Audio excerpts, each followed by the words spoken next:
Deus, agradecendo em primeiro lugar pela oportunidade, de estarmos aqui mais uma vez, com saúde, com disposição para aprender e para cumprir a nossa missão de aprimoramento moral e espiritual nesta encarnação, possamos assimilar aqui todas as orientações dos nossos amigos espirituais, no debate de tema tão importante para a sociedade em geral. E acima de tudo, o nosso eu, nas nossas profissões, nos nossos lares, possamos ter uma convivência pacífica, mais humanizada, tanto no nosso trabalho como perante a sociedade e a nossa família. Agradecemos pela proteção dos nossos amigos espirituais que estão aqui orientando esse trabalho, nos incluindo da melhor forma e agir. Agradecemos ao Mestre Jesus pela oportunidade, esperamos que tenham uma boa jornada nos estudos, assim seja.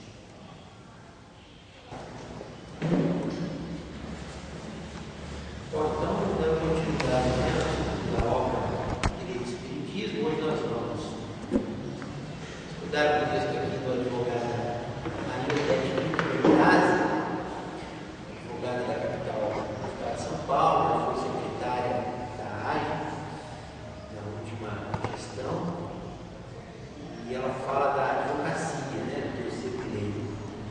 Vai tratar aqui das responsabilidades, dos deveres morais do advogado e também à luz do espiritismo. Vamos começar a ler e depois a gente vai fazendo as pausas aí para poder. Seja como for o talento que te enriquece, busca o primeiro bem, na convicção de que o bem a favor do próximo é o bem irrepreensível que podemos fazer. Comecemos esse pequeno artigo lembrando que a simbologia reflete a forte ligação entre força e o direito por meio do atributo da espada, empunhada ou amparada pela personificação feminina da justiça, que também ostenta em suas mãos uma balança. O conceito da espada ao lado da balança já foi analisado por Hegel, no festejado A Luta pelo Direito, RJ Forense 2003, onde professor. O direito não é uma pura teoria, mas uma força viva. Por isso a justiça sustenta numa das mãos a balança, em que pesa o direito, e na outra a espada, em que se serve para o defender. A espada sem a balança é força brutal. A balança sem a espada é a impotência do direito. Uma não pode avançar sem a outra. Nem haverá ordem jurídica perfeita sem que a energia com que a justiça aplica a espada seja igual à habilidade com que maneja a balança. A clássica definição de Hegel poderia levar à conclusão de que o direito busca harmonia por meio da força. Mas Lovecchio lembra que a espada é símbolo, também de precisão. Mais que golpear, ela quer cortar claramente o objeto da conquista. Cortar aqui significa atribuir a cada um o seu, dar a cada qual o que lhe é devido. Dinheiro ao credor, uma pena ao criminoso.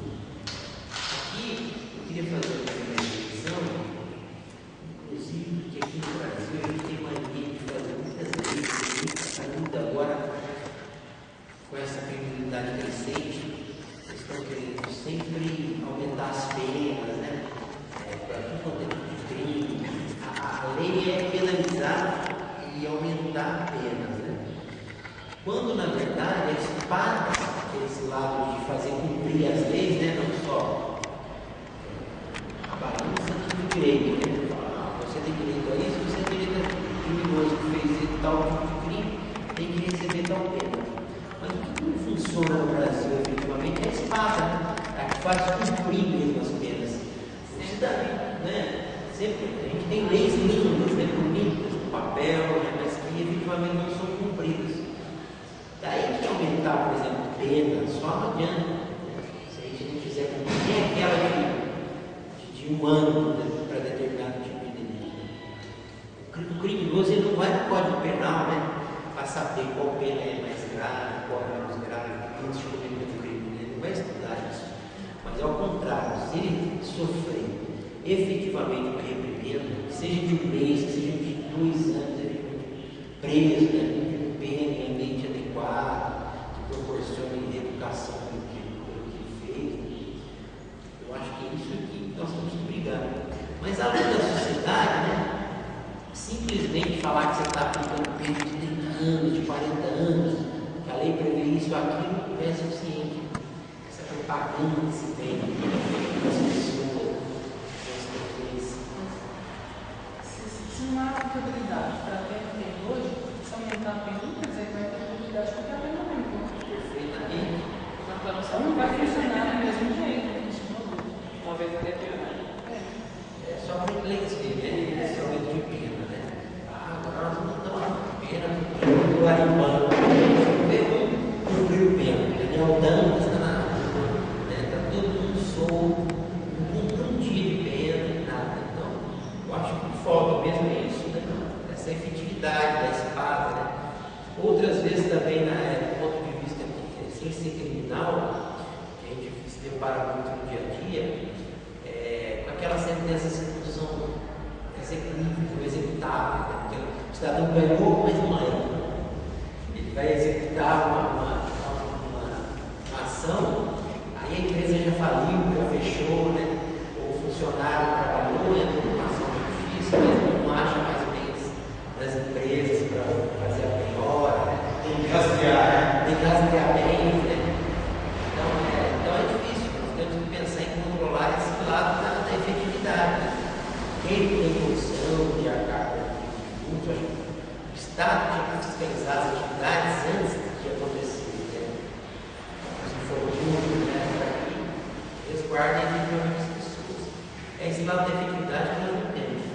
O campo tributário, por exemplo, a carga tributária é de 70%, 70%, maior do mundo inteiro. Aí todo mundo sonega.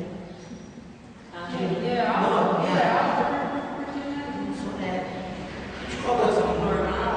Se todo mundo pagasse, não precisa ser tão alto, não é? Exatamente. Cobra menos e fiscaliza menos. Se todo mundo pagar menos, aí a gente se depara no escritório com os autos de infração de 50 milhões de reais, sabe? Impagável, exatamente. O próprio fiscal gera um descrédito, o fiscal pagou aquela empresa. Isso é impagável, né? Não tem jeito. Quer dizer, não gera penalidade, nem intimidação nenhuma. Sabe? Vamos deixar correr por muito tempo, porque vai acontecer alguma coisa que vai se tornar impagável. Exatamente. Vamos deixar, não vamos fazer nada agora. Se fosse fazer normal, a curto prazo, seria uma dívida ou qualquer outra que poderia ser Administrada, parcela. Mas não, já deixa proposital. Então, essa mentalidade que nós temos, vou lá para a carga.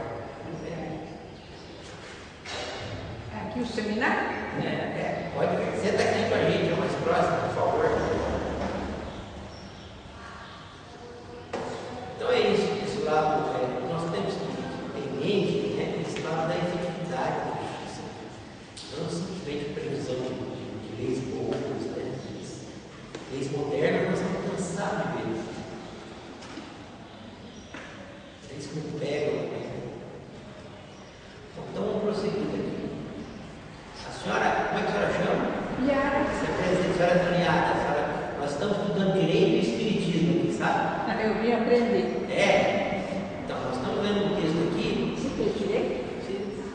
Eu não fiz direito, não. Não faz mal. Não. Direito ele serve para tudo, né? O direito ele é vivo, né? Para todo mundo, né? E eu vou abrir aqui um texto que a gente está estudando, para a senhora acompanhar. Vai ser. Bem, obrigada. Aqui é o formato aqui, Dona Yara, é só de leitura, viu?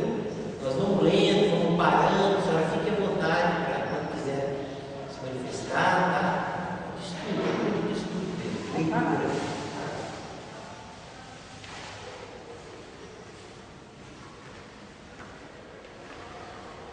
Vamos prosseguindo agora, se eu for superar, a gente está, né?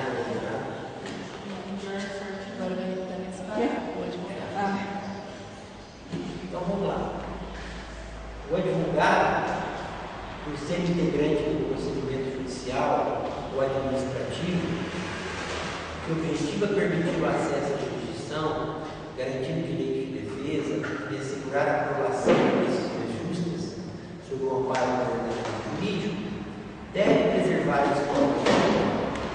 a honra, a nobreza e a dignidade da profissão, atuando com destemor, independência, decoro, lealdade, dignidade e boa-fé, condutas que são compatíveis com o grau de importância da atividade que dá ao profissional a consciência de que o direito é um meio de mitigar desigualdades para o encontro de soluções justas e que a lei é um instrumento para garantir exatamente a igualdade.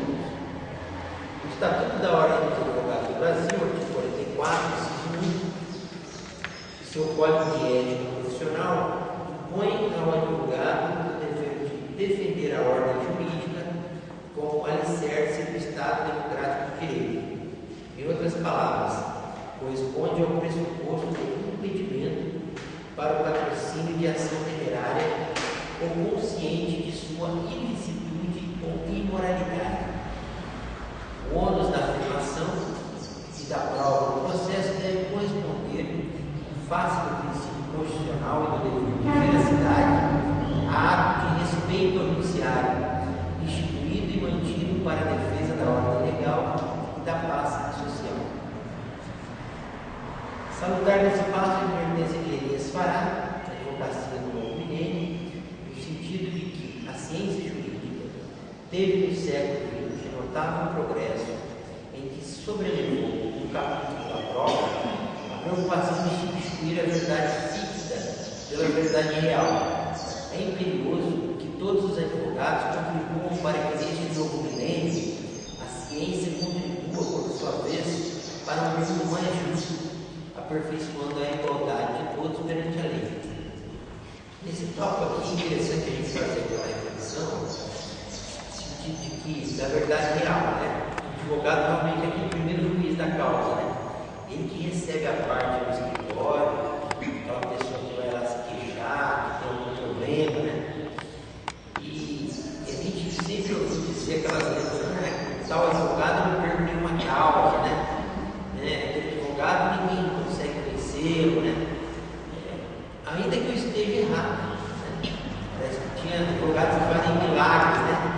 Então, isso aí que é falacioso. Essa visão que nós temos, tem que tirar essa visão de que o advogado tem que inventar uma história para a pessoa ganhar a causa, né?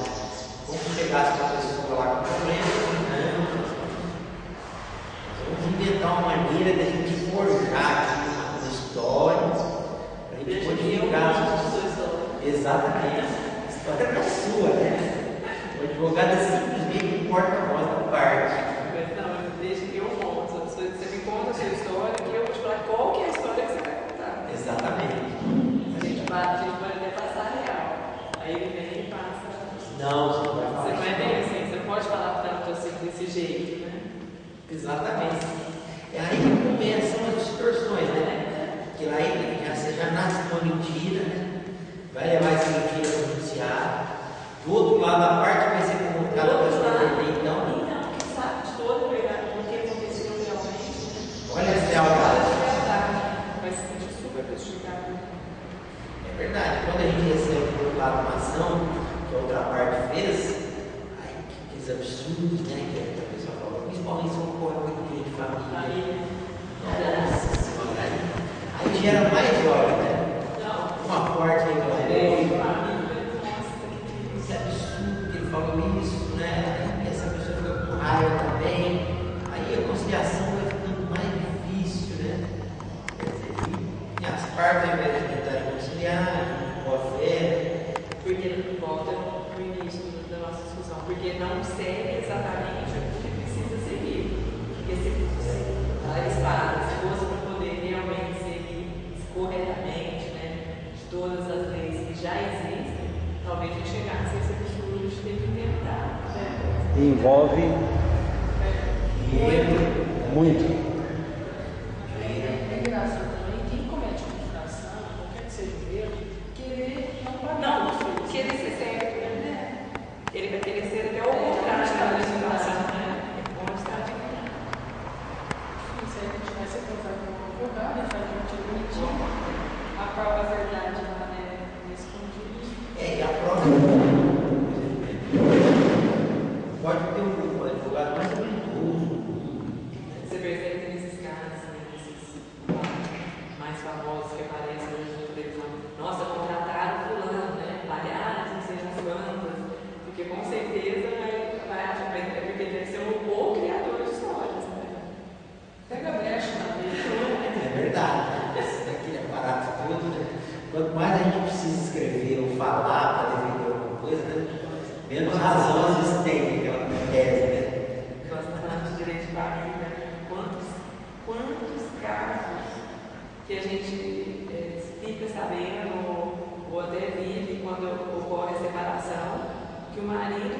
pede até para ser despedido, fala que não tem emprego, né? E a pessoa que estava convivendo com ele sabe que existe o emprego, sabe que existe aquele salário.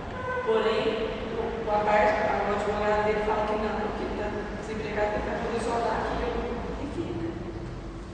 Eu vou falar aí a parte de casar, que é a verdade. Mas se parar, você ainda não bom, mas você vê o céu de justiça no lá, cumprir o mandato, porque ele esconde, ele paga o céu de justiça. Olha aí. E aí tá bom. Vai chegar no nosso maior, né? Você está falando dos palácios dele. Exatamente. A gente está preocupado com essa verdade real, com essa verdade fantasiosa. Isso é obrigação do advogado não incitar a parte, forjar documentos, forjar situações, entendeu? Porque no caso dele estar errado, ele deve contratar o advogado para poder defender, assim, para poder estar junto dele, mas não para contar a mentira. Perfeitamente. Não era isso que. Porque senão ele existia só um lado do advogado. Não, não vai contratar assim, aconteceu um acidente, eu errei, tudo, mas ele teria que ser lá o advogado para poder ir lá e te ajudar para como te defender, não para contar uma mentira.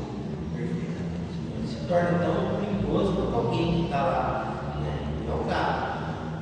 O advogado tem que prestar bastante atenção nesses detalhes.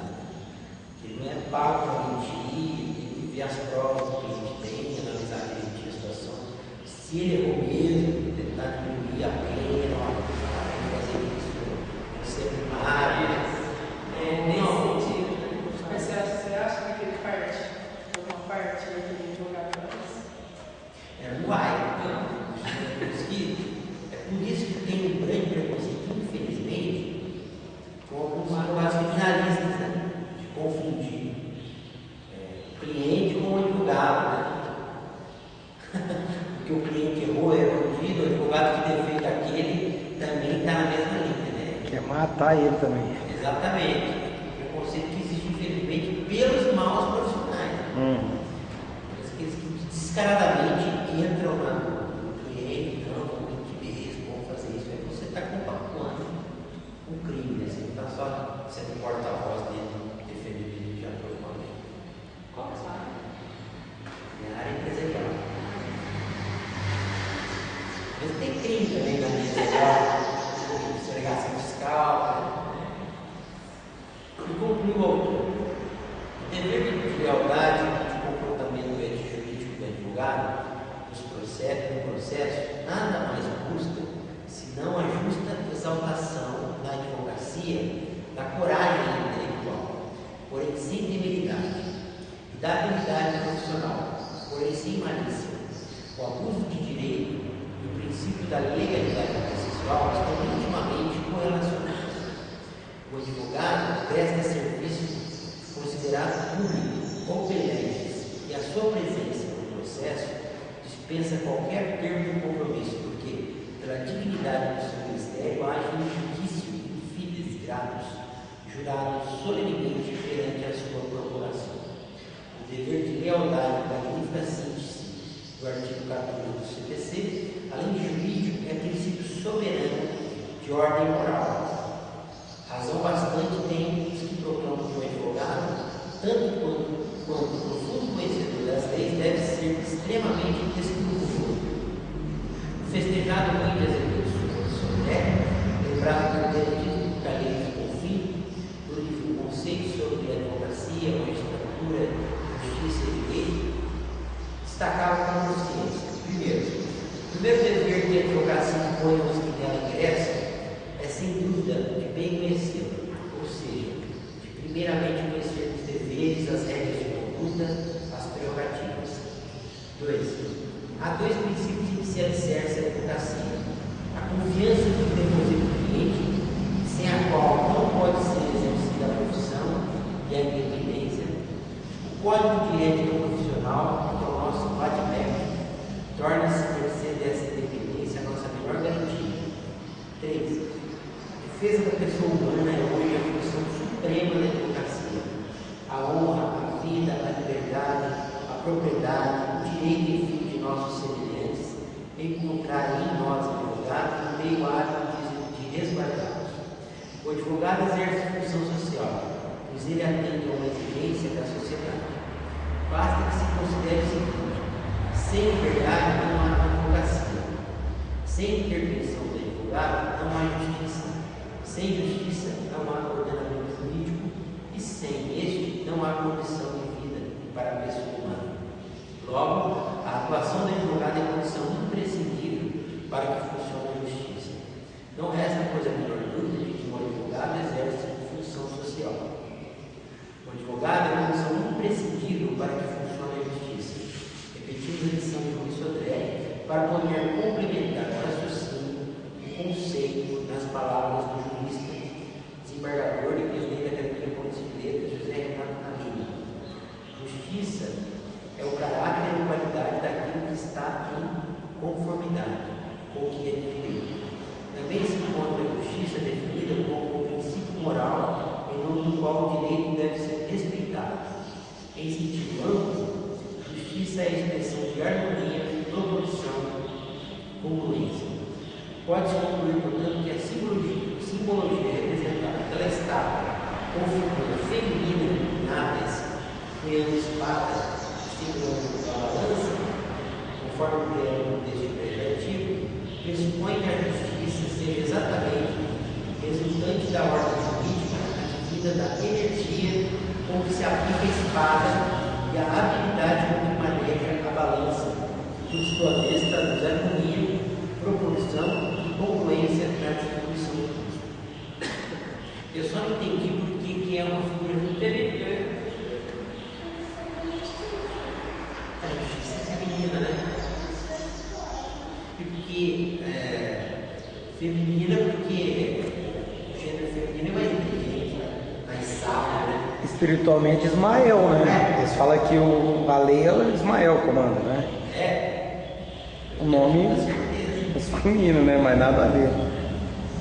Porque justiça é uma palavra feminina. Estudei isso.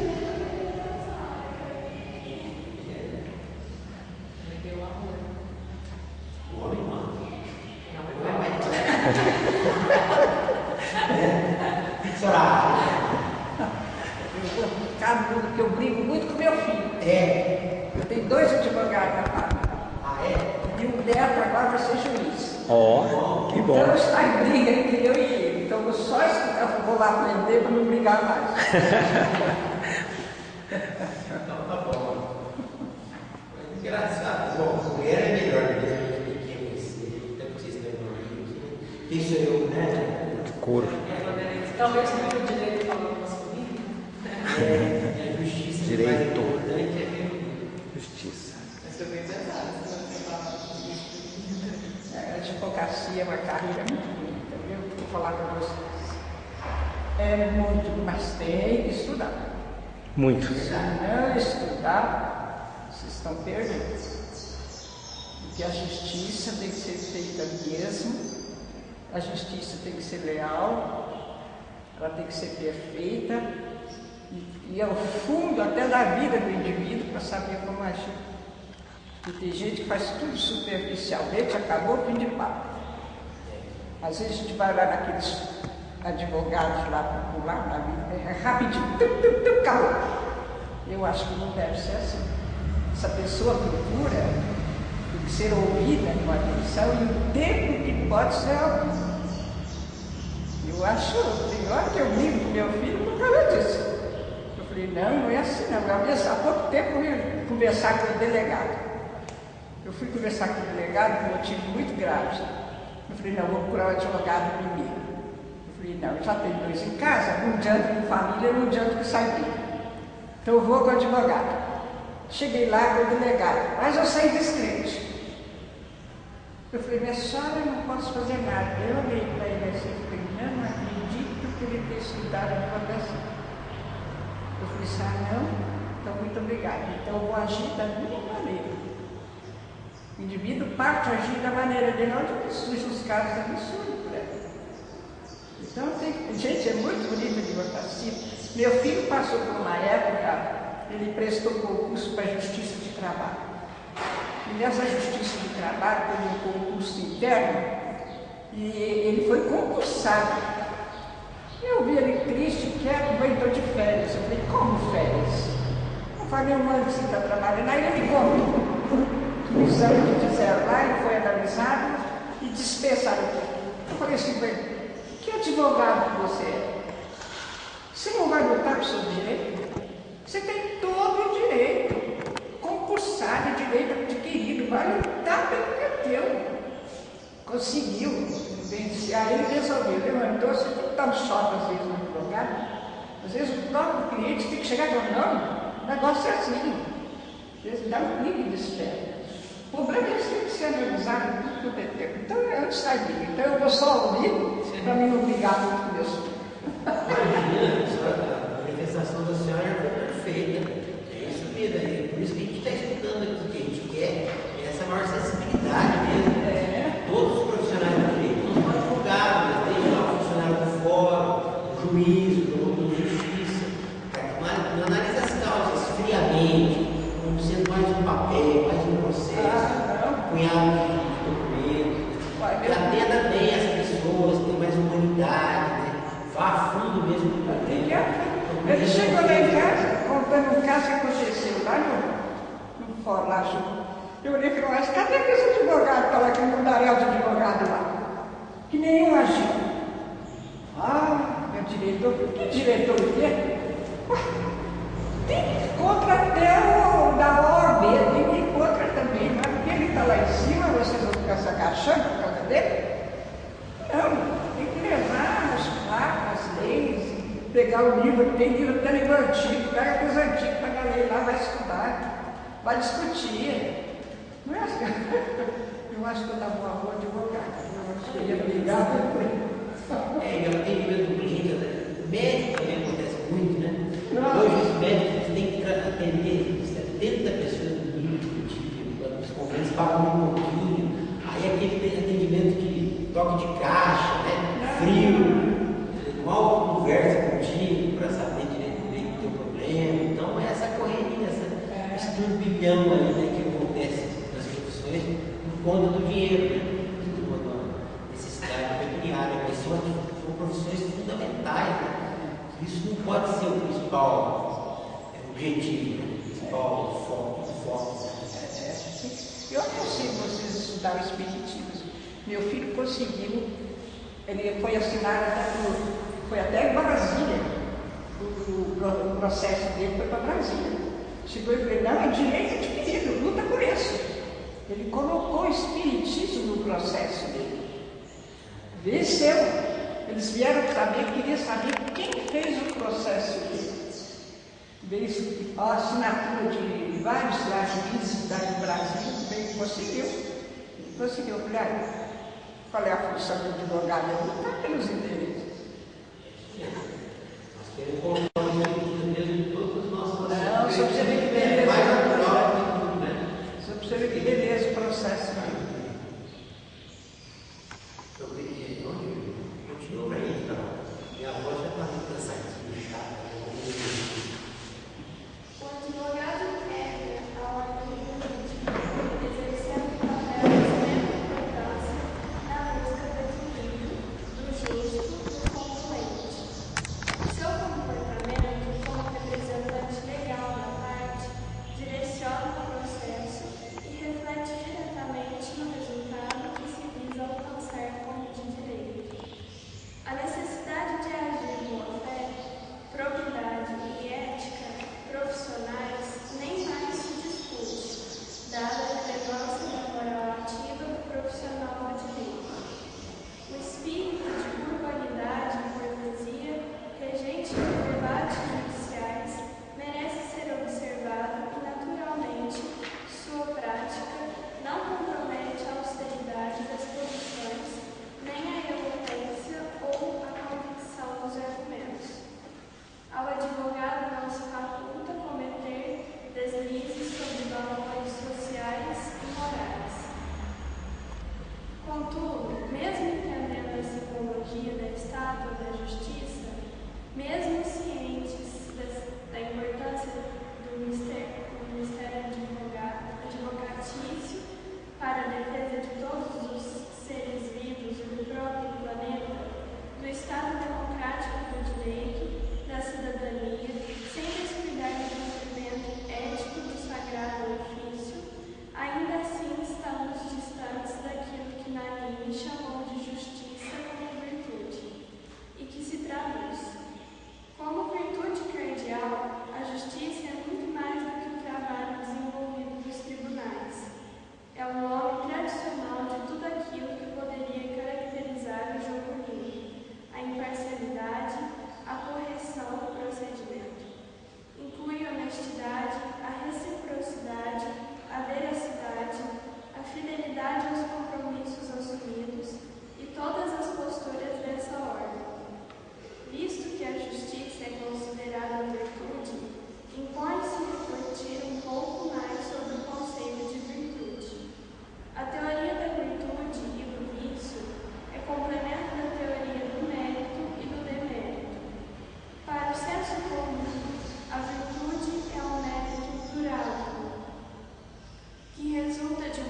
mal ignora o que seja o bem, pois ninguém prefere seu infortúnio à sua felicidade.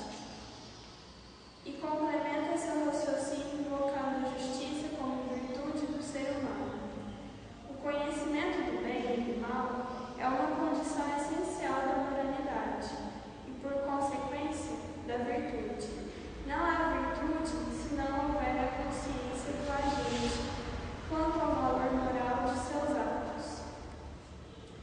Quanto mais atilada a consciência, maior a condição de mensurar as consequências dos atos, maior e mais intensa a responsabilidade e, por consequência, o reforço do mérito ou do demérito. É preciso amar o bem e querer praticar o bem. A partir da experiência cotidiana, adquire-se a consciência do bem e do mal e a escolha livre do vício. Quanto a Deus, sob impulso do sensível e do instintivo. Acima do conhecimento do bem, o homem é livre e responsável. A ciência do bem não garante a sua prática. Esta é a razão da força e da fraqueza humana. O ser racional sabe distinguir entre o bem e o mal. Se escolhe o caminho da perfídia, é porque seu discernimento o encaminhou para esse rumo. Eu acho que aqui fala que quem tem consciência, às vezes a gente quer julgar as pessoas do mal, mas é porque elas ainda não têm compreensão, né? Daquilo que é mal, né? Tem mania de querer corrigir as pessoas, às vezes elas não têm condição de entender aquilo, né? Mas não é dever saber o que é certo? Mas está na consciência, né? Por isso que nós precisamos das leis humanas, né? Para que dever nosso, nós estamos procurando fazer isso aqui hoje, por exemplo, estudando, mas a gente se depara com pessoas às vezes que não tem a menor consciência. Como é que a gente explica isso? Ela faz o mal por querer, ela sabe o que é bem, faz. Às vezes é meio de vida. Meio de vida. Quanto mais consciência, quanto for maior a sua consciência de que ela sabe que aquilo é mal, mas quer fazer, mais ela vai pagar. Maior a pena. Maior a pena, né? Hein? Maior a pena. Conhecimento. Você reparou como é que a justiça anda de mão dada com o espiritismo? Já reparou o evangelho? É a verdade sempre, não importa a Mas quem. acontece, de acordo com o espiritismo, a advocacia vai ter que olhar o livre-arbítrio do indivíduo. Pelos maus elementos, pelas lacunas que a lei deixa. Eu vou te falar, viu? É muito bonita a advocacia. Tem que ver. Vocês já estão formados? Você também? Não, está estudando ainda. Você também? Não, vai fazer o direito, então faz, que é bonito. É como ele está falando, né? A justiça, eu falo para meu filho que é a assombração. Mãe, ué, é uma assombração, porque o que é para um não é para o outro. Porque a verdade, se ele começa a estudar, a conhecer o que seja o bem, o mal, porque isso não existe, é o próprio indivíduo que faz o bem e o mal, então ele já vai começar a entender aquele réu que estiver na frente dele.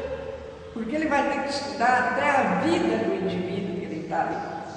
Tem que saber os precedentes de tudo, chegar de lá, tudo para ver o que está ocorrendo, para ver qual é a justiça que está sendo realizada. Isso aqui que a gente fala, o conhecimento do mal e do bem, é uma condição essencial da moralidade e por consequência da virtude. Falta moral nessas coisas, né? Porque a senhora está falando aí, falta moral. A justiça é uma só. Existe o livre-arbítrio, existe. A gente pode escolher o que vai fazer. Mas a gente não tem o direito de agir de acordo com os meus interesses. A gente tem uma lei para cumprir, a gente vive em sociedade, né? E o justiça natural, a gente fala disso. Se a gente não vivesse só a gente, aí dá isso. Daí você pode falar do jeito que você quiser. Mas não, a gente traz consequência, todos os atos trazem. Aí fala bem, ó, não há virtude se não houver a consciência do agente quanto ao valor moral dos seus atos. Aqui, esse pedaço aqui, só para eu dizer, falou a verdade, conheça-te a verdade vos libertará. Isso mesmo, né? Sabendo da verdade, né, que nós somos espíritos mortais, né, para que vai ser envolvido, né, no interesse mesquinho, né, para que prejudicar o próximo, né, achando que está fazendo vantagem? Alguém que veio a todo minuto. Eu estudei de bancada, se você estudou, você deve saber como é agir. E então, tudo que a gente faz certo, a gente não precisa de explicar. Né? Agora, o errado, a gente está tendo sempre que está explicando. Qualquer ato que a gente comete fora do normal, a gente tem que estar sempre explicando. Seria tão mais fácil seguir a lei, que é o bem, que todo mundo conhece. Né? O problema é a lei.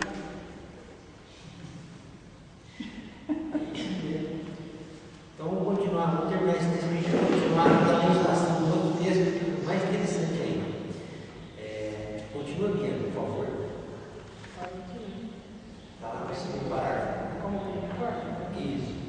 Como bem recorda na Bíblia, na mesma festejada obra, os evangelhos completam a justiça, contemplam a justiça. Relutante a proclamação em Mateus.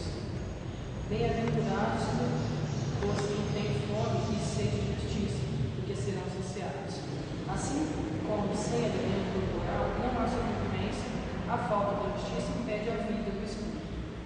Na mesma linha de argumento o festejado jurista, destacamos que Allan Kardec, o codificador do Espiritismo, já tradicionado, o homem possuído pelo sentimento de caridade e amor ao próximo faz o bem pelo bem, sem esperar recompensa, paga o mal com o bem, retoma a defesa do fraco contra o forte e sacrifica sempre seu interesse e justiça.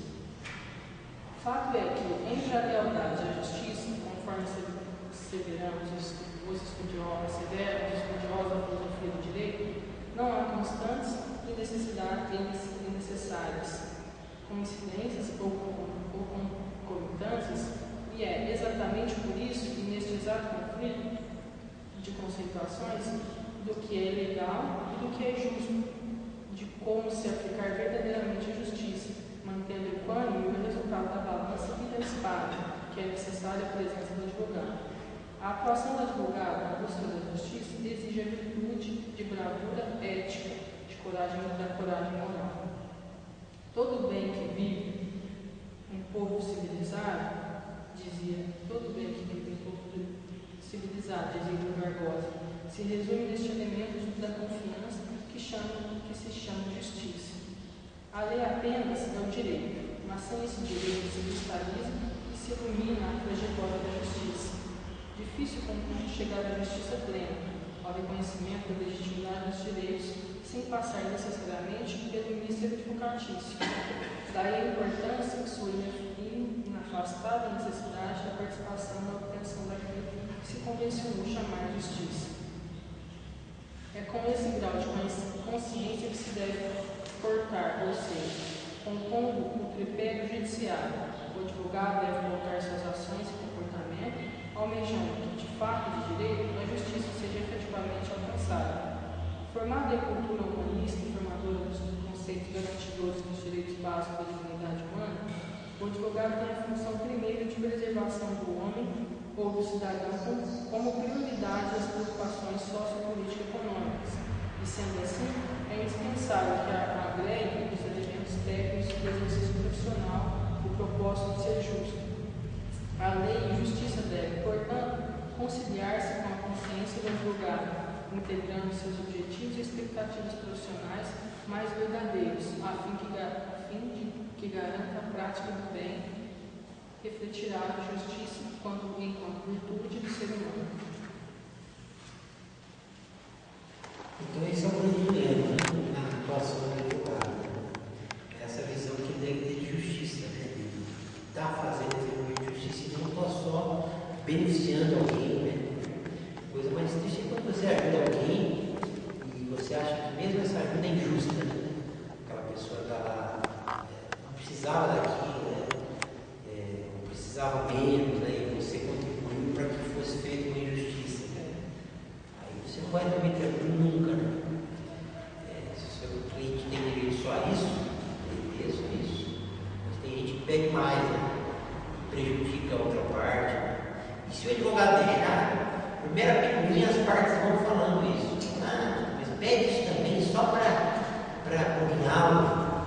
Quantas vezes a gente ouve isso? Olha, na verdade eu não preciso disso não. Mas o senhor pede só porque eu queria a casa, né? Isso aí é odioso de ouvir, sabe? Não precisamos entrar com essa ação, não, mas eu cobro assim, eu só quero criar transtorno para ele. Mas isso a gente ouve demais. E às vezes, mas por que você vai mexer com isso? É um valor pequeno, ou vocês já transigiram com o que é mais importante, né? Já fizemos justiça, né? Porque a justiça integral é impossível, né? A nossa justiça dos homens, ela é um quebra-galho, nós não vamos conseguir trazer 100%. Questão do homicídio, uma reparação de danos, a gente não vai conseguir resgatar, às vezes, um dano integralmente para aquela pessoa, tanto em valor como na estima, né, na moral da pessoa. Isso é irreparável. Então a gente quer lugar, mas tem pessoas que vão querendo, vão atrás de coisas para atrapalhar a vida. O advogado tem que ter muito cuidado com essas pessoas, com esses clientes desse tipo. Aí onde entra o senso dele, né? Outros que, por exemplo, com essa indústria de dano moral que se criou ultimamente, que as pessoas reclamam de dano moral com tudo, né? Tem pessoas que criam artefatos, né? Às vezes um erro do outro, um erro lá numa ficha, ele mandou o seu nome por um dia no Serasa, mas imediatamente corrigiu. Às vezes a pessoa vai lá e se aproveita disso, quer entrar com ação, quer indenização milionária, mesmo que a outra corrija a tempo, ou aquilo não tenha tido um efeito tão danoso assim, né? Foi um mero de sabor, mas não, aquele mero de saborzinho, a parte que já entrar na justiça, postular centenas de milhões por danos morais, né? Vamos jogar já 50 mil, porque a gente já sabe que ele já vai vir com menos, então você já joga 50, se a gente colocar o valor certo, ele vai baixar mais. Por isso, na minha opinião, eu sou contra a justiça gratuita. Essa é uma opinião minha. Eu sou contra. Deveria ter um outro caminho, entendeu? O cidadão lá necessita mesmo ter uma outra via a não ser ir lá e procurar um advogado via OAB para ter tudo aquele receber do Estado, entendeu? Eu acho que tem muita falha. Efetivo por isso, porque a lei já prevê quem litiga de má fé tem que pagar muito. O que eu estou falando, já não precisa ficar perdendo tempo. Tem que pegar um profissional, tem que jogar para o Estado, entendeu? A pessoa às vezes já está tudo resolvido, mas vamos chatear, vamos perturbar. Mas aí o problema não está na justiça gratuita, está no ser humano, moral. Eu tive um caso, o camarada queria baixar a pensão de R$ 1.500. Aí colhemos a prova contra ele, a advogada ia pôr no processo. Ele chegou a mandar o advogado dele me chamar no escritório, onde eu te falo quem, e o cara me ofereceu 10 mil para pegar as provas da mão dele. Entendeu? De caminhonete que ele andava, de coisa e tal, que não estava no nome. Então é um absurdo você chega ouvido do cara, do advogado. Falei, vou embora, doutor. Tá tudo certo, entendeu? Prazer conhecer. Então, é um absurdo que você fica. Isso é muito comum, infelizmente. Nossa, tem demais. Muito comum da realidade, uma situação. E o judiciário, o juiz no terceiro, ele sabe a verdade dessa parte. Lógico. Vai ouvir a sua história, vai ouvir a tua, que é a parte contrária, e vai julgar com os elementos que vêm. Os elementos, e essas provas. E às vezes não vê nenhum, o cara escondeu todos os bens, ou às vezes ele inventou uma história, levou uma testemunha para mentir. Tem muito, vixe. Então, que justiça que vai ser feita nesse caso? Tem muito. Por conta da imoralidade das pessoas. É o que você acabou de falar. Que é o ser humano que tem que ser educado, esse ser humano que está trabalhando na justiça. Eu vivi um caso com uma pessoa desse trânsito, que ela, assim, por um erro, assim, já estava até resolvido, ela quis perturbar. Então, ela entrou e já pediu, tipo assim, 50 mil por causa desse lance que já estava resolvido. Ela pediu 50 mil, na hora que falou o nome dessa pessoa, no fórum, ou mesmo na área advocatícia, aí, fulano. Já conhece. Todo mundo já conhecia essa pessoa que estava fazendo isso comigo, porque falou que essa pessoa vive disso. É enriquecimento disso. Sabe sabe assim? Ela Tem já pede uns aí 50, assim. quem sabe que vai dar 5, porque a justiça vai comprovar que mesmo que já estava resolvido o caso, ela aquele negócio passou foi comprar, ela passou vergonha porque não pôde comprar, porque aquele dia tinha ocorrido aquilo com o CPF dela. Mas depois já tinha resolvido essa situação. Ela entrou, falou que ela vive disso. De perturbar, já vai lá, já pede 50, porque ela sabe que vai receber 500. Já pede isso para ela saber. As pessoas que estavam, poucas pessoas já conheciam essa pessoa. Aqui no Ministério do Trabalho ali, tem juiz que já conhece certos funcionários que tem a franca por esses atos aí. Trabalha na empresa lá, de repente põe um dedinho só lá e quer 200 mil. Aí você vai lá comprovar porque eu estou tomando remédio depressivo. Aí você vai lá, o cara está passeando de moto, o cara está no barzinho tomando uma 10 horas da noite do picanha. Aí você vai lá e filma tudo e fala aqui, doutor, tá aqui. Aí ele tem que pagar até a justiça, entendeu? Quantos casos tá assim? Então bate o nome lá e já até sabe quem que é. Entendeu? Ele está envolvendo, que ele falou, está envolvendo o advogado, está envolvendo o juiz, né? E tudo mais, sem, como diz, perdendo tempo, né? Má fé. Você vê que a reforma tem que ser dos profissionais, né? Uhum. Que atuam na justiça. Mas vamos passar para o próximo texto? Acho que é legal também.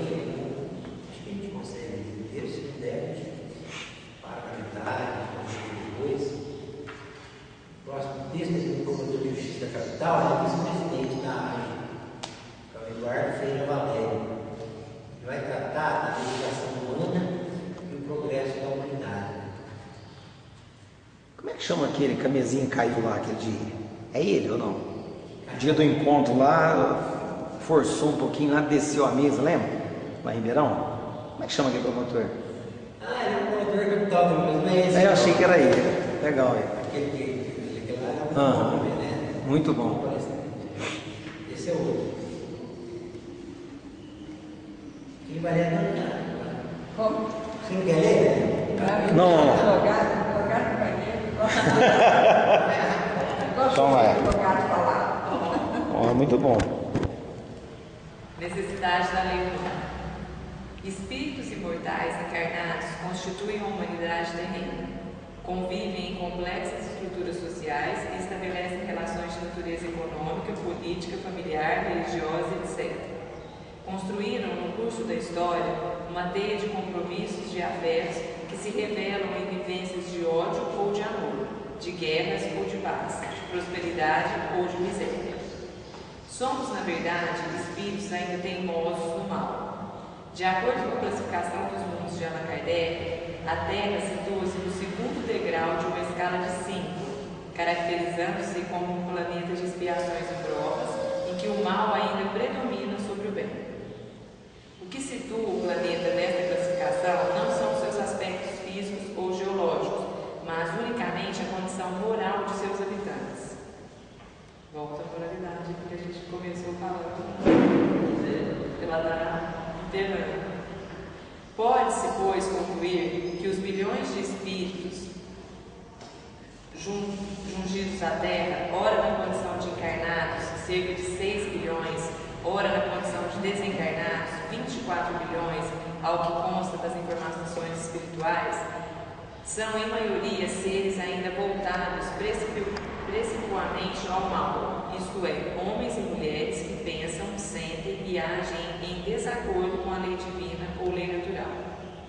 Diante deste quadro, pode-se indagar acerca da necessidade de leis humanas.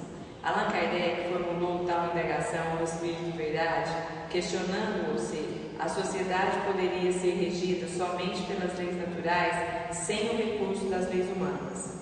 Obteve como resposta que poderia, se os homens as compreendessem bem e quisessem praticá-las.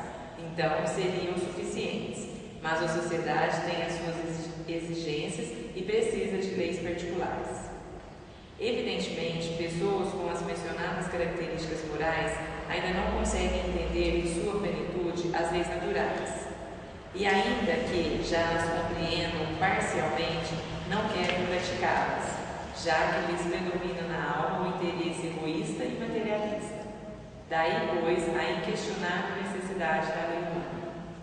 Com efeito, a função da lei humana é de ordenar e organizar o espaço social, regulando o convívio de espíritos que ainda não conseguem respeitar os direitos de seus semelhantes sem a ameaça de uma sanção, que não conseguem cumprir suas obrigações sem a força da coação legal a instalar.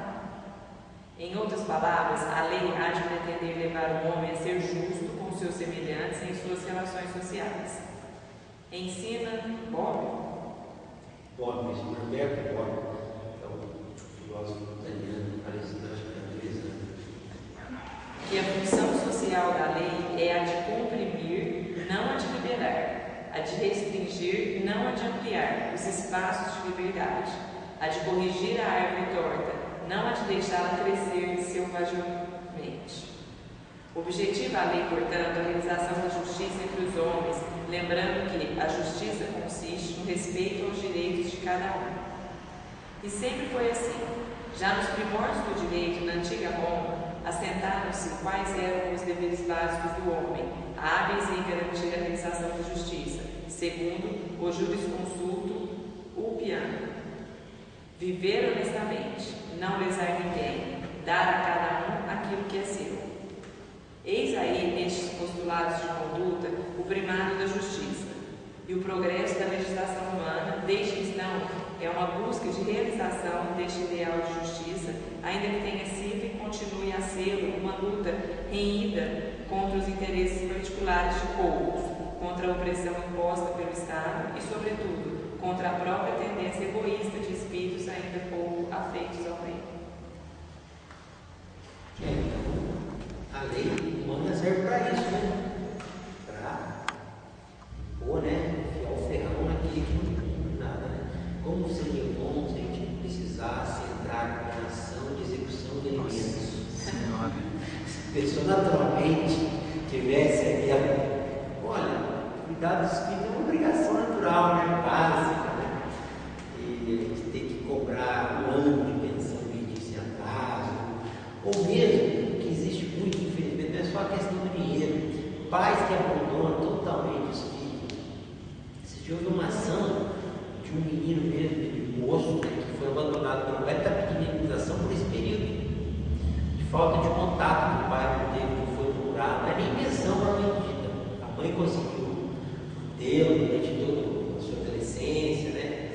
Estava até já cursando faculdade, mas ele postulava uma indenização pelo distanciamento do pai, o abandono mesmo sentimental, afetuoso, que isso lhe causou problemas psicológicos também, né, de autoestima.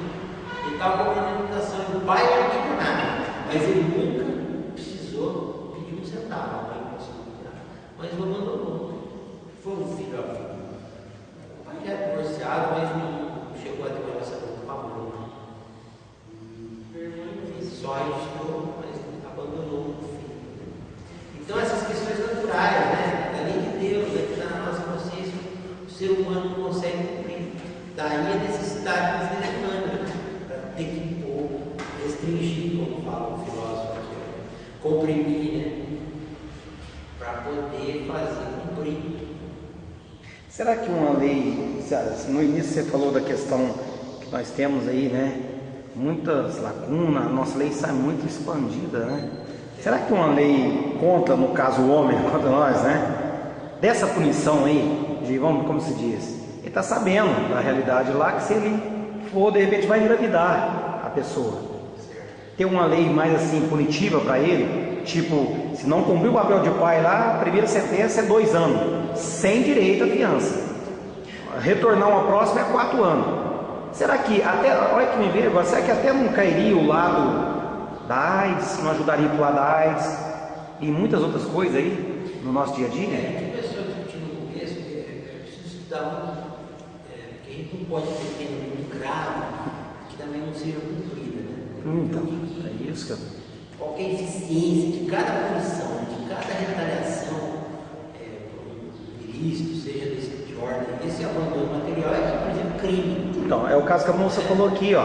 Eu estou te falando que eu fiz com o Júlio lá várias vezes na ação de família, fui com ele fazer lá, né, umas diligências, Chega lá, o cidadão simplesmente esconde ou mente. O que é que ele faz? Ele ganha o dele, porque tem que falar para o juiz lá, tive lá dia tal, hora tal, faz o relatório, manda para o juiz, vai sair uma outra diligência para o mesmo cidadão, entendeu? E nunca acha o cara. Passou 1 ano, 2 anos, 5 anos, tal, e fica por isso mesmo. A realidade é essa. Então, a lei teria que ser mais eficiente. Isso.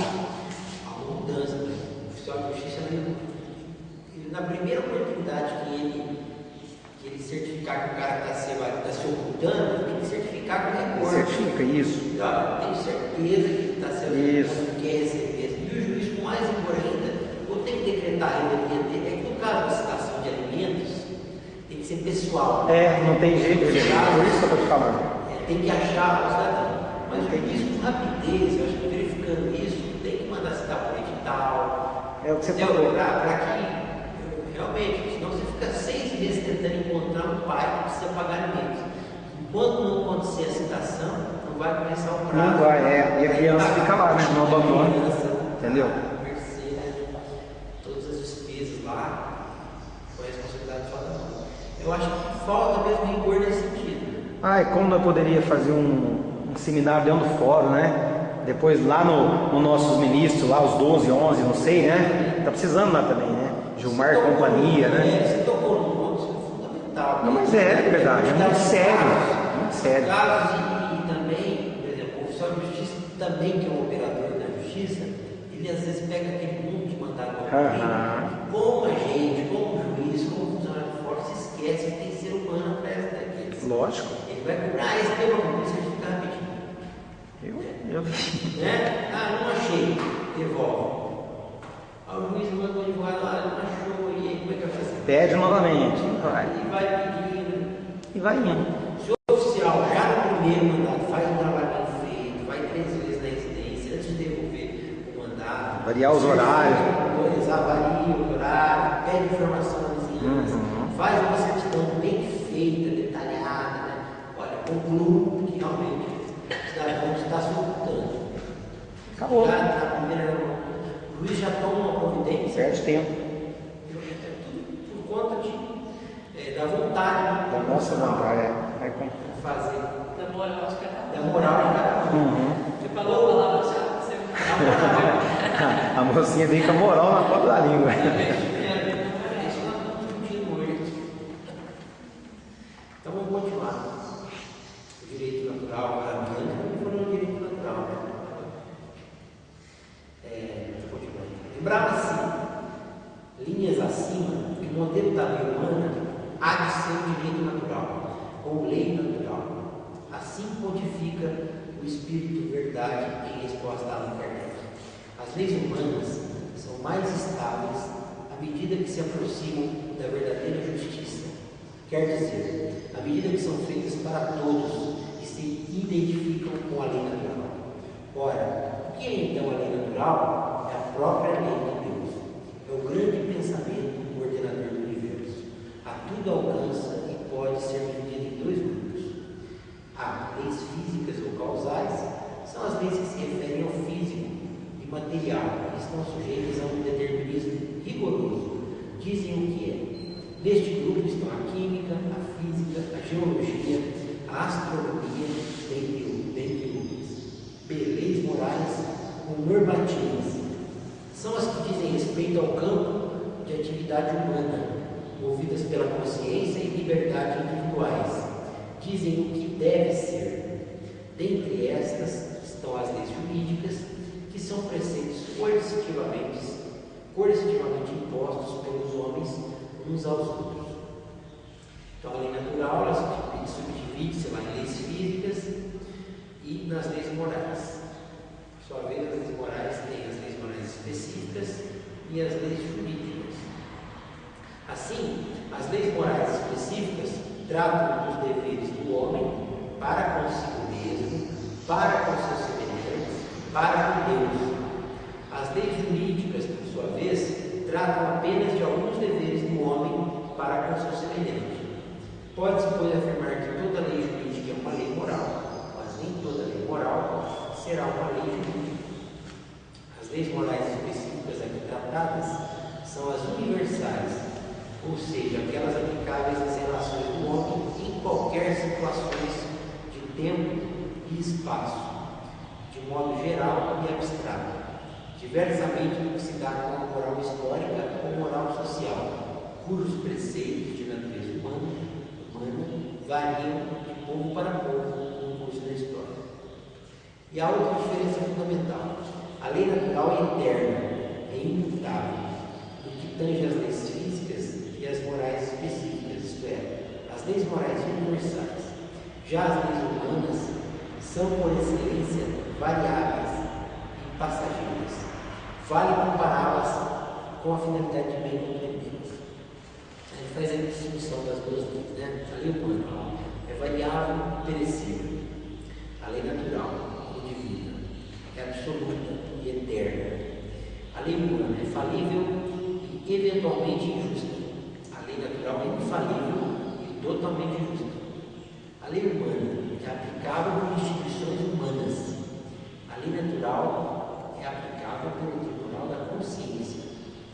A lei humana regula apenas algumas relações sociais. A lei natural regula tudo na criação.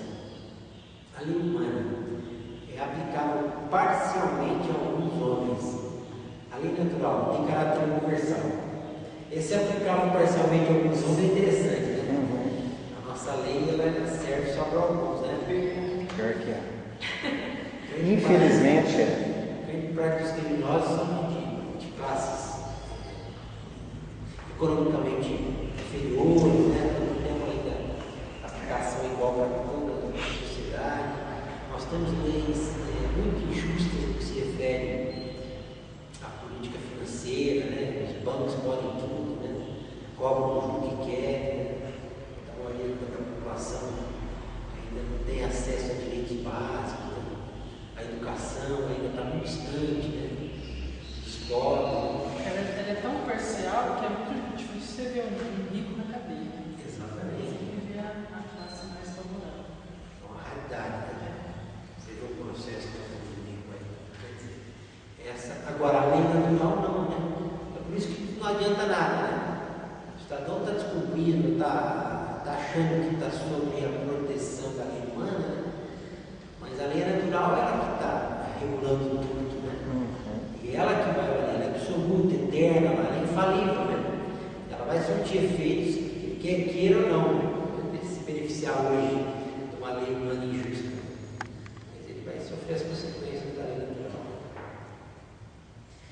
Então, continua. A lei natural, no curso da história, assumiu um caráter menos divino, isto é, preponderantemente sociológico, e acabou por dar ensejo ao direito natural.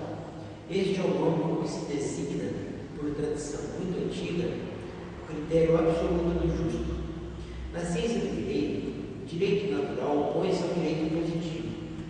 Aquele é o critério do justo fundado sobre a constituição mesma das coisas, e não sobre o capricho de um legislador ou sobre as circunstâncias momentâneas da história, enquanto este é a lei posta e geralmente escrita, que revela a vontade e o pensamento dos legisladores de uma época.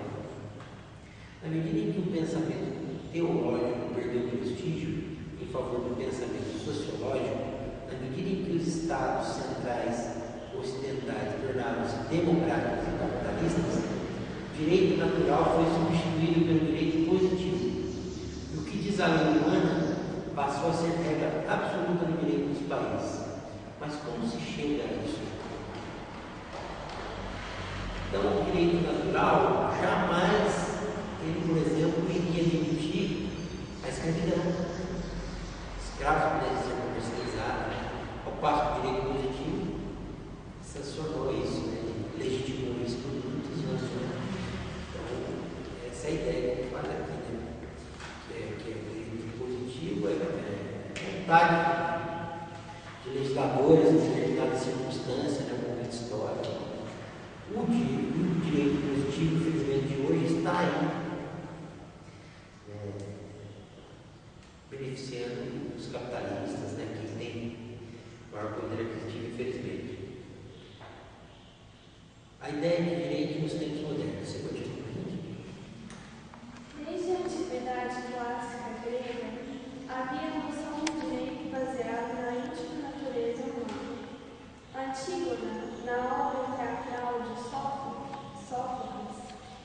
respondendo ao rei que dera sepultura ao seu irmão Creonte, desobedecendo a sua ordem, diz: agi em nome de uma lei que é muito mais antiga do que o rei, uma lei que se perde na origem dos tempos, que ninguém sabe como foi promulgada.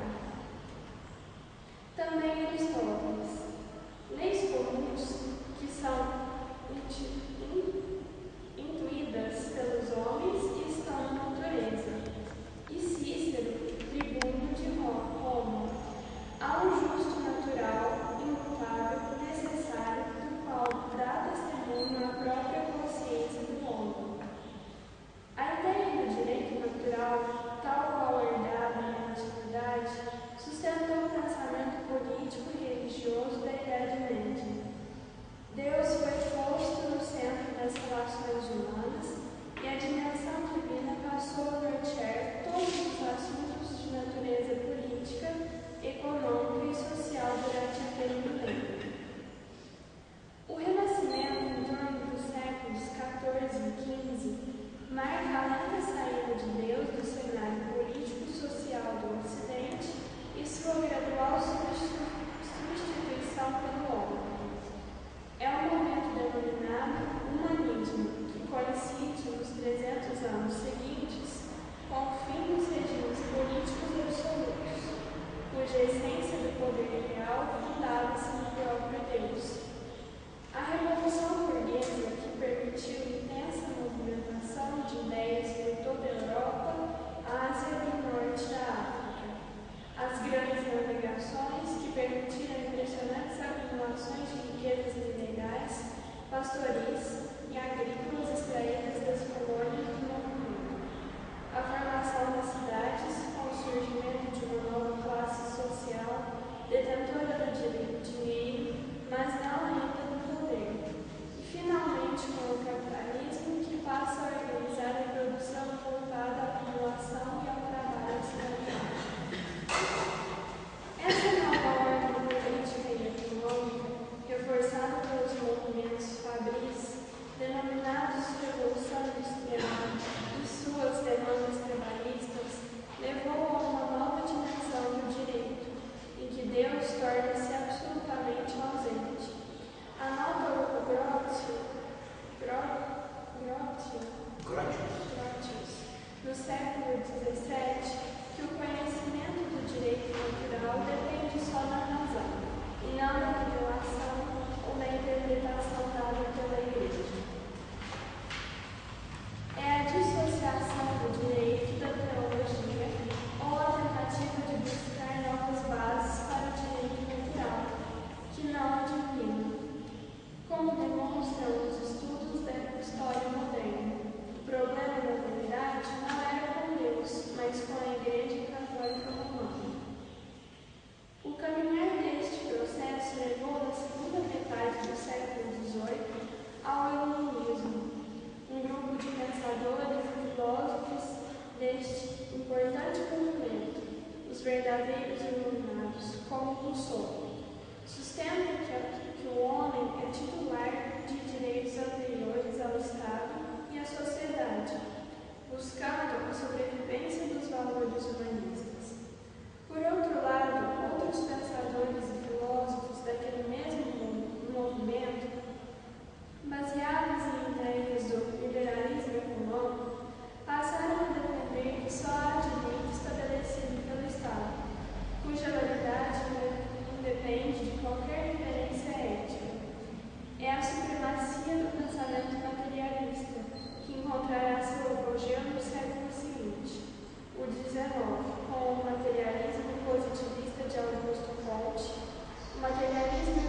sociedades globais, de um modo geral, têm se inspirado no modelo normativo político da Revolução Francesa.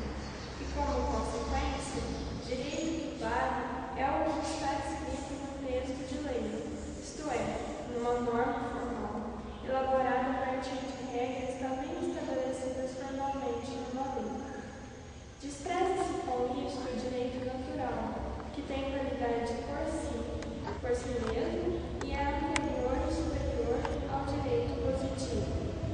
No entanto, os fundamentos do justnaturalismo, porque inerentes à criação, permeiam as motivações filosóficas dos movimentos sociais que buscam o aprimoramento da sociedade, lutando contra as desigualdades e os privilégios, ainda que não compareça aos fóruns de discussão e argumentação com o seu velho e desgraçado nome de direito natural.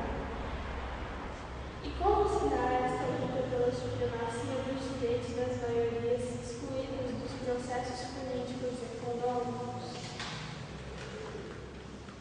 Bom, então a reflexão básica é que o direito positivo é feito para regular interesses econômicos e comerciais. Quem está discutindo direito natural de boas, por exemplo, quando você fala na luta sem terras, né, há uma discriminação absurda também com esse pessoal que apenas sem terra, contrapartida com grandes latifundiários, né? Quer dizer, e a lei é feita cada vez mais para beneficiar esses pequenos grupos, né, esses interesses econômicos. Ao passo que, naturalmente, pela lei de Deus, todo mundo tem direito à terra. Deus não criou a terra para meia dúzia de pessoas. Para quem chegar primeiro. Para quem chegasse primeiro, o básico. Quem chegou primeiro foi o que pegou, né? Ele falou que era dele, né? Por conta de quê? Deus quer que seja dividido. Isso deve ser natural, né? Pequenas pessoas, pequenos grupos fazem a lei, positivam a lei que a gente tem que seguir, né? E não nos deixam fazer essas discussões que são naturais. O que se perdeu aqui também foi que a lei humana é tão perecível, como fala aqui no livro, tão injusta, porque foi criada pelos homens, daí ser tão falível, ser tão ruim. E daí ao contrário do natural, que é eterno. E aí ela se perder, se misturar, deixa eu dar uma. Pode continuar aqui? Pode. O progresso da legislação dos detentores do poder. O egoísmo humano criou direitos e deveres ordinários, contrários à lei natural, que tendem a desaparecer. As leis humanas, em geral, estão a serviço de interesses pessoais ou de grupos políticos e econômicos fortes, revelando um vacilante sentimento certo e errado. É que este processo de elaboração das leis humanas sempre obedeceu a um critério reitor, legisla quem manda. Em todas as épocas da história, as classes sociais ou grupos de pessoas que detinham o poder é que produziam leis destinadas a garantir seus privilégios e, sobretudo, a mantê-los no poder.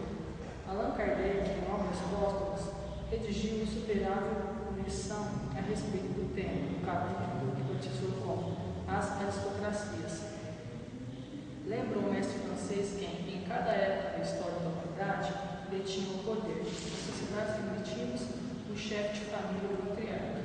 Nas sociedades sacerdotais, os sacerdotes são agentes divinos, que eram também os homens do poder temporal por força de sua possibilidade de conversar com os deuses. Nas sociedades militares, o chefe guerreiro, ou que se impunha pela força física e militar. Nas sociedades burguesas, comerciante, banqueiro, industrial, enfim, mas aquele que detinha o poder econômico. Nas sociedades tecnológicas, grupos mais cultos e intelectualizados. E, por fim, nas sociedades degeneradas, os mais moralizados, formadores das aristocracias intelecto-morais. Em todos esses momentos da história, o direito editado reflete os valores do grupo é hegemônico. Evidentemente, tal classificação tem caráter didático, portanto, a evolução dos povos permite que, em dado momento histórico, coexistam características de mais de grupos. É o que se dá nos tempos atuais. Há um predomínio simultâneo de poder econômico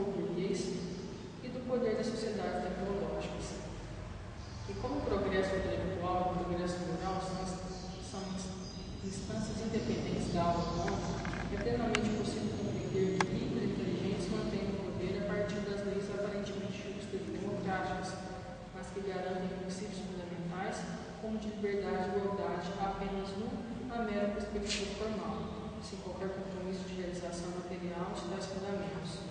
Na verdade, a aparência legal de justiça e igualdade oculta os interesses econômicos desiguais e as estruturas sociais injustas e assimétricas. Por isso, lembrava Kardec, no estado atual das coisas, os maus estão em maioria e ditam a lei aos bons. Esta conclusão foi regida em meados do século XIX. Continuaria atual? Ou se poderia concluir que, não obstante, o poder dos opulentes e detentores do poder econômico nos últimos séculos houve significativos avanços em favor dos valores da autêntica justiça e da fraternidade? Então, alguém quer fazer um comentário aí sobre isso? O que você acha? Gostaria que você falar. Hein? Nós estamos aguardando você falar. O senhor é o mais sábio de todos, né? Continua. Vamos continuar então. Aqui ele fala simplesmente que enquanto não prevalecer essa aristocracia intelecto moral, né, que realmente vai fazer a diferença, ele anota que está por predomínio ainda o poder econômico, né, das sociedades tecnológicas, né, elas que estão mandando ainda, né, inclusive no regime legal, né, nós temos que as leis são feitas no interesse desse povo, desse pessoal, inclusive os lobbies que são feitos lá no Congresso, né, toda a legislação que cabe à sociedade civil, né? A gente se organiza. Como a AIA faz, né? Agora na questão do aborto, de ser contra determinadas questões, né? Essa minoria tem que ir lá, tem que se organizar. Nós fundamos uma associação político-espírita exatamente para isso, para debater temas relevantes, né? Que o espiritismo adota como diz como direito à vida, né? Vamos lá no Congresso, vamos fazer petição, vamos ser contra, vamos movimentar a sociedade, porque senão a gente é dirigido por esse pequeno grupo que fica se repetindo lá, né? Sempre. Aquela projeto de lei também não corrupto lá, como é que é? Esqueci a palavra. Ficha limpa. Ficha limpa, exatamente. Então, foi um movimento social, né? Esse é um muito importante que eu acho que o Supremo vai julgar essa funcionalidade dessa lei aí, né? Definitiva. Porque ele fala que é inconstitucional, né? Daí o poder, né? A gente vê o poder de estar lá, né? Exatamente. Quem é a pressão dos grupos são os políticos. Esses mesmos estão preocupados. Se a gente ficar quietinho, vai falar que é constitucional, vai passar. Então, acho que cabe a gente se mobilizar, né? E é com a educação, com essas discussões, que a gente vai conseguir fazer isso. De braços cruzados, parado, a gente vai ficar refém disso para sempre, né? Como a senhora disse, tem que lutar pelo direito, né? Sempre. Embora aquele nosso primeiro encontro, não achar, eu nem vou fazer, porque só eu mesmo, eu sempre sou a favor assim mesmo que seja só o meu pensamento, mas é assim que eu penso, e é assim que eu vou. Ninguém vai fazer nada, né? Então, assim, não existe, não vou votar não, porque ele não vai ganhar mesmo, começa por aí, né? Não, eu vou votar nele sim, porque é nele que eu acredito, é nele que eu. Não vou reclamar, não, porque Não vai adiantar nada, eu vou ficar com esse negócio aqui mesmo. É isso mesmo. Eu tô falando, se deixar, eles vão passar para que não seja essa lei seja constitucional, porque para eles é. Continua o SUS lá dentro. Né? Vamos lá, Raquel, vamos ver se melhorou a segunda violência. Então, continua o furamento. Vamos ver se melhorou a lei humana. Aprimoramento da lei humana numa sociedade egoísta e materialista. Imaginemos mulheres e crianças a partir de 6 anos de idade submetidas a jornadas de trabalho de 14 a 16 horas, 6 dias por semana e obrigadas a trabalhos braçais que demandem grande esforço físico. Agora, confrontemos tal situação com as leis trabalhistas hoje vigentes, que estabelecem jornadas de trabalho de no máximo 44 horas férias anuais com acréscimo salarial, adicional de insalubridade, licença maternidade, proibição do trabalho infantil para o menor de 16 anos, dentre outros direitos sociais. Aquela situação não é imaginária. Era recorrente na Inglaterra nos séculos XVIII e XIX, quando se processava a denominada Revolução Industrial. A invenção da máquina a vapor e a necessidade de se produzir tecidos para os mercados mundiais que sustentavam o Império Britânico jogaram a imensa população pobre inglesa sobre os teares e as caldeiras, um capítulo lamentável da história recente da humanidade. Passados-se pouco mais de 200 anos, o homem continua egoísta e cada vez mais ambicioso, consumista, capitalista e hedonista. Como foi possível, então, chegar-se à situação atual, com as leis trabalhistas protetivas e humanas, impedindo aquela anterior situação de extrema desumanidade? Cabe, então, perguntar-se, como se deu tal aprimoramento da legislação humana? Responde Allan Kardec com a lucidez habitual, pela força das circunstâncias. Com esta expressão, o insigne pedagogo referia-se ao processo dialético de progresso humano, segundo o qual, numa situação de equilíbrio, os homens acomodam-se, mas logo o equilíbrio é rompido, demandando esforços e iniciativas destinadas à busca de um novo equilíbrio que traga conforto e bem-estar. E aquele rompimento do equilíbrio, elevado à condição de indispensável membro do progresso, acontece como imperativo da lei natural, e não poucas vezes dar-se por meio da influência dos espíritos sobre a vida dos homens. E se manifesta na dinâmica social, na luta dos espíritos encarnados, destinada a quebrar as estruturas arcaicas e conservadoras, numa autêntica demonstração de ousadia e criatividade no movimento, por dentro da ordem construída por aqueles que buscam apenas a defesa de seus privilégios. Explorando suas contradições e fragilidades, faz-se possível avançar no sentido de se edificar estruturas sociais renovadas, justas e fraternas. Pois bem, alguns exemplos da história contemporânea brasileira demonstram tal situação, já que o país experimentou nos últimos 25 anos notável progresso em seu ordenamento jurídico, com a edição de textos legais claramente favoráveis à construção de uma sociedade mais justa, fortemente embasada em valores humanistas. A enumeração dos exemplos que se segue é meramente aleatória e argumentativa, mas serve para ensejar na alma do leitor a convicção de que o progresso, de fato, é inexorável. Vale lembrar de início a Constituição Federal de 1988, em especial seu longo e detalhado capítulo dos direitos e garantias fundamentais.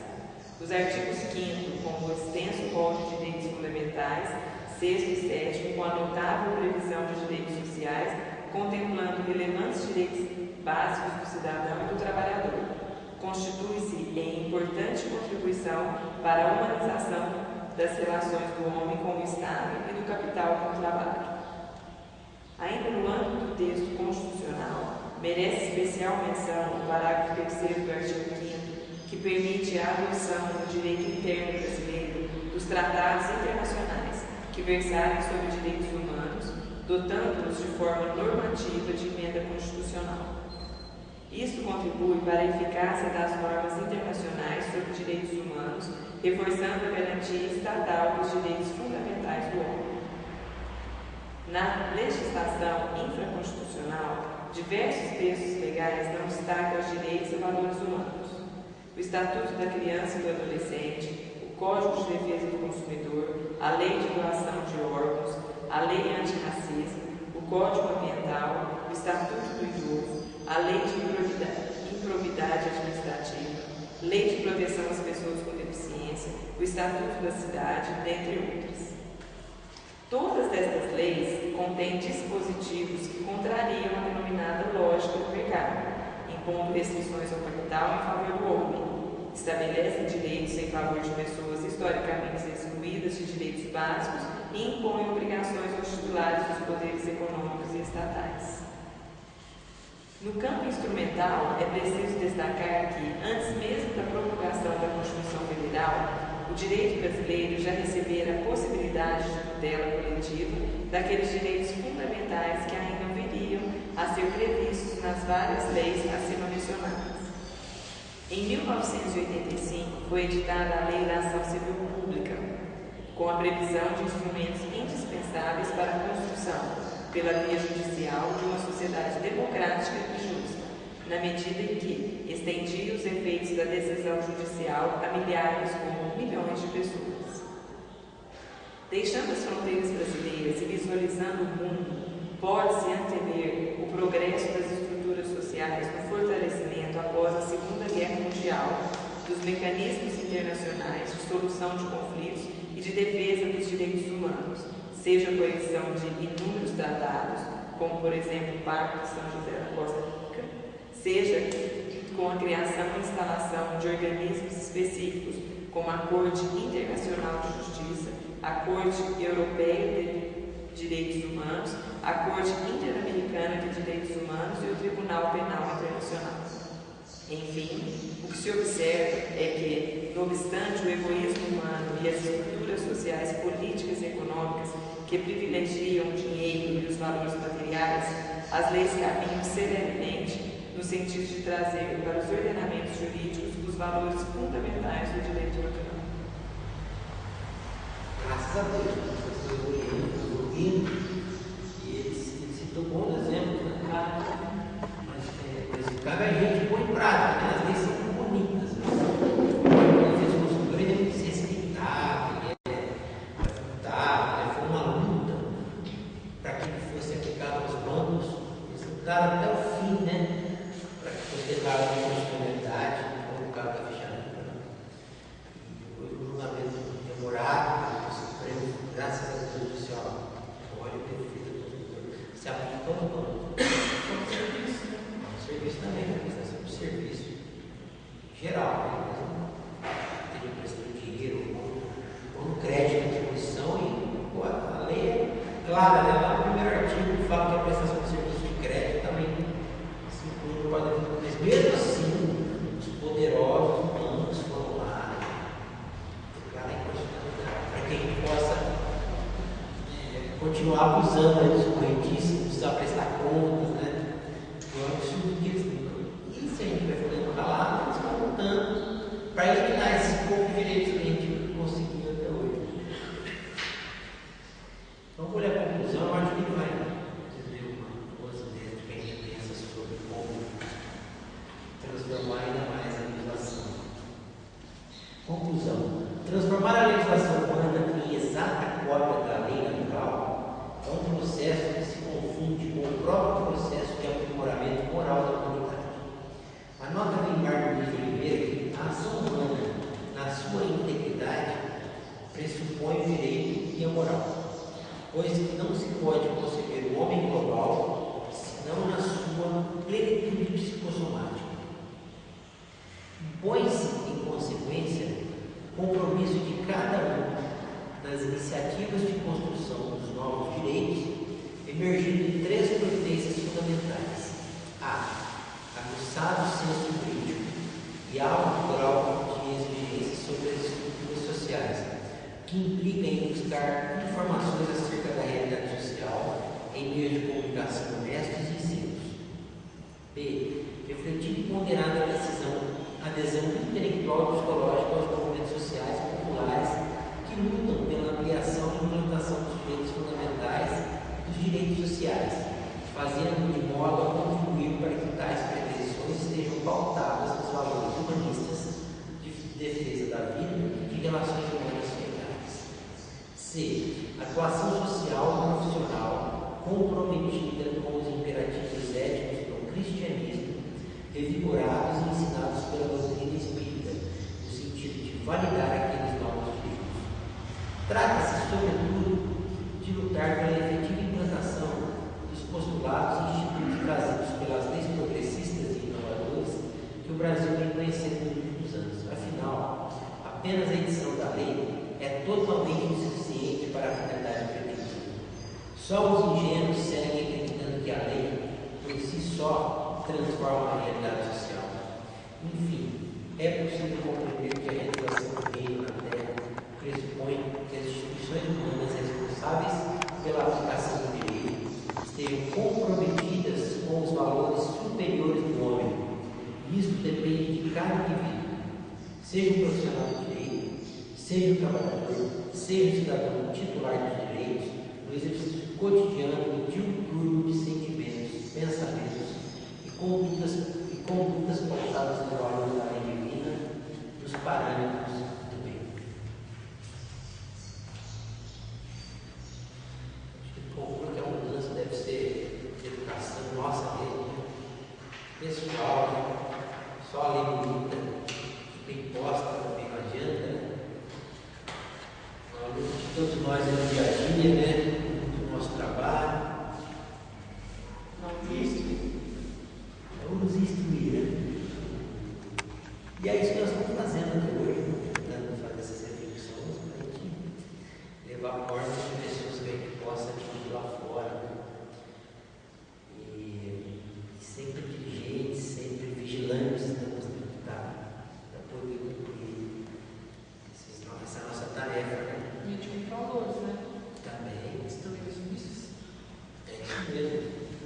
Isso, como eu digo, uma frase fantástica do Emmanuel, que a disciplina precede a espontaneidade. Você, a princípio, você não faz nada espontaneamente.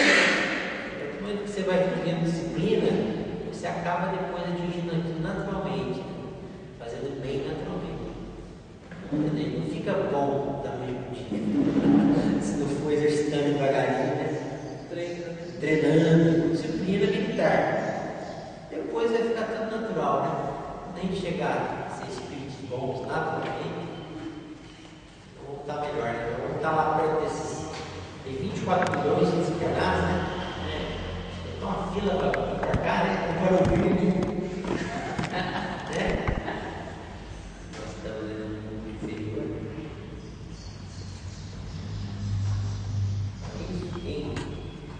Vamos fazer. Quem quer fazer as considerações finais aí? Não quer falar? Podemos falar legal, você leu o Sodafé? Legal, é. Esse último aqui é legal para a gente. E é legal, você é advogado, você tem que chegar lá. Para nós finalizar, a senhora leu. Eu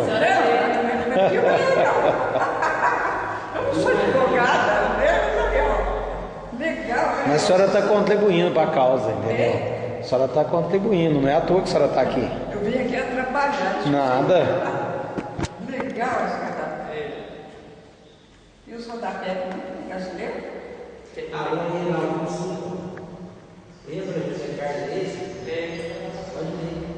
Lembra José Carlos Monteiro de Moura que, de um modo especial, aqueles que hoje se acham investidos da responsabilidade de reformular a legislação penal e civil do país não se podem levar pelas pressões de grupos, pelos modismos, pelos arroubos de uma falsa modernidade ou pela preocupação de copiar indiscriminadamente hábitos e costumes de povos de tendências exclusivamente materialistas. Muito bom. Fantástico. Vocês são advogados? Compre esse livro aí e vai estudar. Você sempre lê. Muito bom. Você já formou? Vai ser uma boa advogada, hein, menino? Não é? Se quiser, então ela vai trabalhar na justiça. Ela vai atender lá o advogado, vai. Por enquanto, mais para frente. Tem tudo a ver. É que meu irmão discute. Minha mãe apresentou no tribunal, mas eu vivo com direito, né? Cara, Quem é sua mãe? Você tem afinidade, Você tem muita habilidade. conhece bastante. E tem a vivência.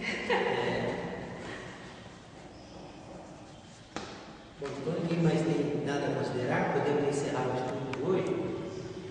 acho que eu só vou falar aqui sobre esse Sodafé, que copia aqui exclusivamente nas tendências materialistas. O ser humano, quando passar a copiar um modelo moral, né, uma conduta digna, e a sociedade vai andar no caminho certo. Em vez de ficar olhando, dando valor à beleza, a bem-dignidade, coisa que não leva a nada, né? Coisa de inveja. Qual é o seu Sodafé? Que é o da página Você se tem, lembra? Legal. Você é advogado? Bacana. Os mecanismos humanos que buscam estruturas sociais mais justas, que promovem a dignidade do homem, preservando seus direitos e punindo seu comportamento antissocial, a defesa maior da ordem e da paz social e sociais, são a própria expressão da justiça divina que, como já frisamos várias vezes neste breve ensaio, se expressa através da lei natural e, por sua vez, pouco a pouco, vai aprimorando o direito positivo dos povos civilizados.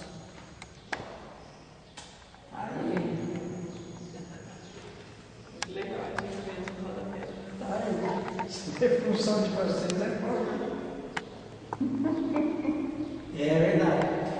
Vocês ficam dando mais trabalho que qualquer outra religião. Tem que pensar, discutir, ter raciocinar, né? Ter compromisso mesmo com o nosso trabalho, com o nosso dia a dia. É isso que nós estamos fazendo, né? Mas isso é ótimo. Quanto mais cedo a gente adquire essa consciência, menos tempo a gente perde, né? Então temos que trabalhar mesmo, né? Eu gosto muito desses filmes que tem junto. Adoro, porque tem uns advogados ali, meu Deus do céu, como tem que ser bem. Negócio pegar as Bíblias, tem uma percepção do negócio que está acontecendo ali que não é brinquedo. Percepção, discernimento. Tem que ter discernimento, senso crítico, debater. Porque a gente chega na justiça com contraponto, né? Se tiver só o promotor lá para acusar, E às vezes, só a versão dele, sem ninguém contrapor, seria uma justiça falha. às vezes no momento que está ali defendendo o réu, surge uma coisa ali meio que desmorona tudo. Ele tem que ter uma perspicácia tremenda para controlar tudo. Para poder acionar, né? Se a verdade for defendida, não precisa de perspicácia, né? Não precisa rebolar para defender a verdade. Se for melhor, não tem que explicar. Então o ensinador só está convidado para todos os próximos, tá? Nós estamos só até aqui. Eu vim dizer para aprender, porque pelo Espiritismo. Todos não aprendemos. Tem muita coisa aqui sobre Espiritismo mesmo que a pessoa tem que aprender.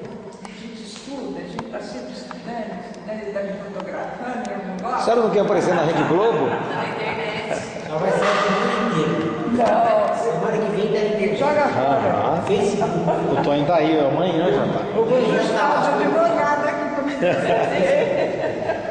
Depois você pega o endereço da área. Vai. Aqui é. É ao vivo. É ao vivo. Hoje não deu problema ao vivo, mas tem um esquema, porque a internet Tá dando um defeitinho, né? leva Mas nós vamos jogar lá. Pode ficar tranquilo que você vai estar lá, pode olhar lá. Mostra pra sua mãe, fala, mãe, olha lá que eu tô lá, vamos assistir. Como é que foi? Como que vai ser a sequência? Então, nós vamos terminar essa obra. Depois de uma obra muito boa de um hipnologista, do Thiago. Você fala terminar aqui assim. Faltam mais 3 artigos, 2, eu acho. Nós vamos continuar. Tá boa fé. Falta a boa fé. Não, falta só um. Falta só a boa fé. Então no próximo estudo a gente termina esse aqui e depois começa uma outra obra que chama Justiça, sabe? Textos também polêmicos para a gente estudar. Que é um livro que você vai trazer também. Eu vou trazer. Pra gente conversar. Isso. Não, a gente tipo cópia, porque esse é mais. Eu acho que a gente cópia dos textos. Para todo mundo, assim, para a gente ler. Vamos terminar então.